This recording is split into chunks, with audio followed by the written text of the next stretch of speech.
L'amende est une condamnation que le juge pénal prononce contre la personne coupable en lui imposant un montant à payer dans la caisse du trésor public. L'amende peut être une condamnation principale ou une condamnation complémentaire. Une condamnation principale, c'est que c'est l'amende seule que le juge prononce comme condamnation. Complémentaire, le juge prononce l'amende en plus d'une condamnation à une peine d'emprisonnement, que ça soit ferme ou assortie de sursis. Aujourd'hui, les juridictions se basent sur trois aspects fondamentaux. Nous voyons déjà la gravité de l'infraction en premier lieu. Nous voyons également les antécédents du délinquant et l'aspect qui touche plus le côté pécunier, c'est compte tenu des ressources et charges du délinquant.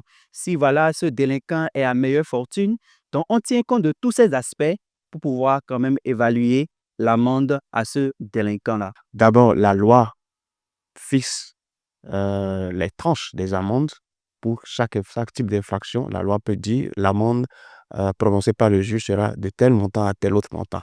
Maintenant, concrètement, le juge apprécie en fonction des moyens que la personne en face, la personne coupable, en fonction de ses moyens. Ça fait partie des critères d'appréciation des amendes. Et deuxième autre critère, c'est en fonction de l'importance de l'infraction. Donc, ce sont les deux critères que le juge considère pour fixer les amendes. Soit le trésor public peut s'engager dans un recouvrement de l'amende, et là, on peut le faire par voie de saisie des biens de la personne qui a été condamnée en paiement de l'amende. Le recouvrement de l'amende se passe à deux niveaux. Déjà, nous avions une exécution volontaire et secondo, nous avions une exécution forcée. Parlant de l'exécution volontaire, c'est qu'au bout de la condamnation, c'est-à-dire que la personne ait purgé sa peine, ou si la personne a été détenue dans un milieu carcéral et la personne a été libérée, la loi donne 3 mois à cette personne de pouvoir acquitter de cette amende.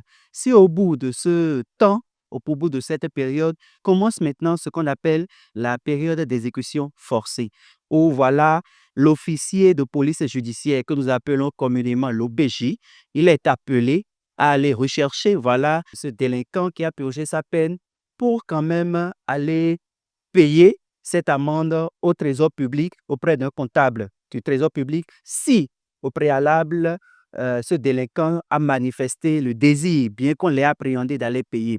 L'autre chose, lorsque la personne décide de demander ou bien est candidat à une mise en liberté conditionnelle, on lui exige de payer l'intégralité de cette amende avant que son dossier de libération conditionnelle ne soit apprécié par les autorités légales en charge de cette appréciation.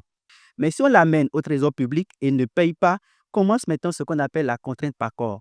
Il faut l'amener maintenant dans un milieu de détention et la durée est déterminante compte tenu du montant de l'amende. Vous voyez, est déterminante compte tenu du montant de l'amende et la personne est là, pas contrainte par corps. Au terme de cela, si la personne ne paye toujours pas cette amende, alors maintenant il y a ce qu'on appelle l'extrait de minutes où on envoie cela au parquet et avec le dossier de ce que la personne n'a pas payé, l'amende, avec la contrainte par corps et l'extrait de minutes, on envoie maintenant à l'agence judiciaire du Trésor où on peut faire maintenant le recouvrement par toute voie de droit. En matière pénale, il n'y a que cette amende qui est une condamnation. Ça, c'est en matière pénale pure. En matière civile, lorsqu'un recours est abusif, la loi a dit que celui qui a fait le recours abusif peut être condamné à une amende civile. Ça, c'est en matière purement civile. Donc, les amendes civiles peuvent avoir un caractère punitif en cas d'abus.